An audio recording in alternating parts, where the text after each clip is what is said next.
안녕하세요, 여러분. 오늘 이 자리에서는 우리가 익숙하지만 그 의미와 배경에 대해 깊이 이해하기는 쉽지 않은 두 가지 개념, 바로 MK와 TCK에 대해 함께 탐구해보는 시간을 가질 겁니다. 자, 그럼 첫 번째 슬라이드를 보면서 먼저 선교사 자녀, 즉 MK가 정확히 누구를 지칭하는지부터 함께 살펴보도록 하겠습니다. 여러분, 슬라이드 중앙에 있는 MK 아이콘을 중심으로 펼쳐진 인포그래픽을 보시면 선교사 자녀는 단순히 선교사 부모를 둔 아이들을 넘어섭니다. 이들은 부모님의 사역을 따라 타문화 환경 속에서 성장하며 한국교회라는 본국의 신앙 공동체와 깊이 연결되어 살아갑니다. 즉, 선교사 부모님 밑에서 태어나 부모님의 모국이 아닌 다른 문화권에서 성장 배경을 형성하고 신앙 공동체의 지지 속에서 정체성을 찾아가는 아이들을 우리가 MK라고 부르는 것이죠. 이러한 독특한 성장 환경은 MK들에게 매우 특별한 경험과 정체성을 부여합니다. 자, 그럼 이제 이 MK들을 더 깊이 이해하기 위해 조금 더 넓은 범주인 제3문화권 자녀, 즉 TCK의 개념과 특징을 함께 살펴보겠습니다. 보시는 슬라이드처럼 TCK는 Third Culture 기대 약자로 말 그대로 부모의 문화, 즉 제1문화권과 그들이 살아가는 거주국의 문화, 즉 제2문화권이 만나는 지점에서 형성되는 제3의 문화 속에서 성장하는 아이들을 일컫습니다.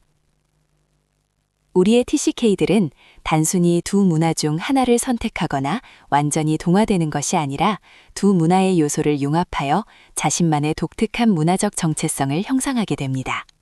바로 이 벤 다이어그램의 가운데 교집합 부분이 그들이 살아가는 제3의 문화가 되는 것이죠. 이러한 환경에서 자라면서 TCK는 여러 가지 흥미로운 특징들을 갖게 되는데요. 바로 문화적 혼합을 경험하고 다양한 가치관을 자연스럽게 받아들이며 때로는 두 가지 이상의 문화 사이에서 이중 정체성을 형성하게 됩니다. 이는 그들이 세상을 바라보는 시야를 넓혀주는 큰 자산이 되기도 합니다. 네, 우리가 방금 TCK, 즉 제3문화권 자녀의 개념과 특징에 대해 자세히 살펴보았는데요. 그렇다면 오늘 강의의 또 다른 핵심 개념인 MK는 이 TCK와 어떤 관계를 가질까요? 슬라이드에 보이는 관계도를 보시면 커다란 TCK1 안에 작은 MK1이 포함되어 있는 것을 알 수 있습니다. 이는 모든 MK가 TCK의 범주에 속한다는 것을 의미합니다.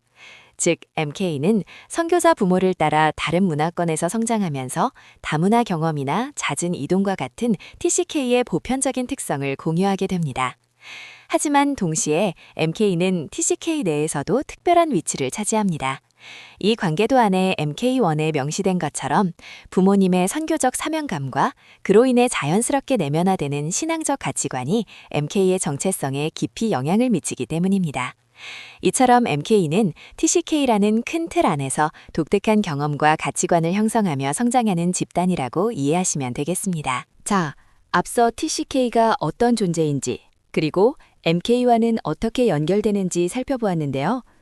그렇다면 이러한 독특한 삶의 배경이 이들의 정체성 형성에 어떤 영향을 미치게 될까요?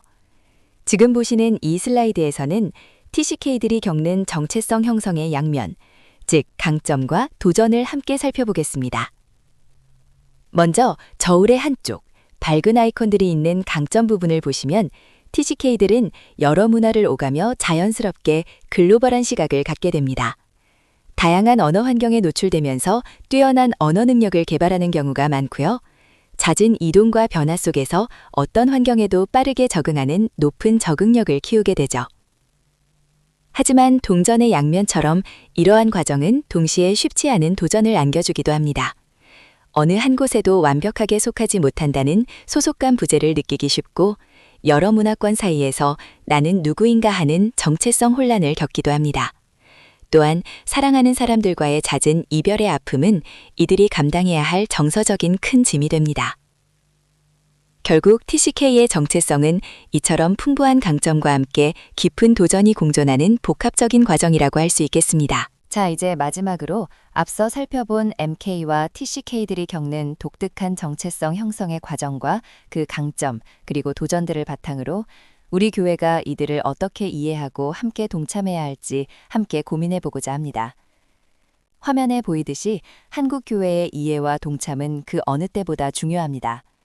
이 친구들은 낯선 문화 속에서 자라며 독특한 정체성을 형성해 왔기에 때로는 소속감의 부재나 정체성 혼란을 겪기도 한다고 앞서 말씀드렸죠. 바로 이 지점에서 교회가 따뜻한 울타리가 되어줘야 합니다. 구체적으로는 기도 후원으로 영적인 지지를, 정서적 지지로 그들의 아픔과 고민을 함께 나누고 공감해주는 것이 필요합니다. 또한 멘토링을 통해 그들이 한국 사회에 잘 적응하고 비전을 찾아나갈 수 있도록 실제적인 도움을 제공할 수 있습니다. 결국 중요한 것은 이해와 공감으로 함께하는 공동체를 만들어주는 것입니다. 이들을 단지 선교사 자녀하는 프레임에 가두는 것이 아니라 독특한 경험과 잠재력을 가진 귀한 하나님의 자녀로 포용하고 그들이 교회 안에서 안전하고 소중한 존재로 느낄 수 있도록 하는 것이죠. 이들이 다음 세대의 귀한 리더로 성장하도록 돕는 것이 바로 우리의 역할입니다. 오늘 이 시간을 통해 MK와 TCK에 대한 이해가 깊어지고 우리가 이들을 어떻게 품고 함께 나아갈 수 있을지에 대한 고민의 씨앗이 뿌려졌기를 바랍니다. 경청해 주셔서 감사합니다.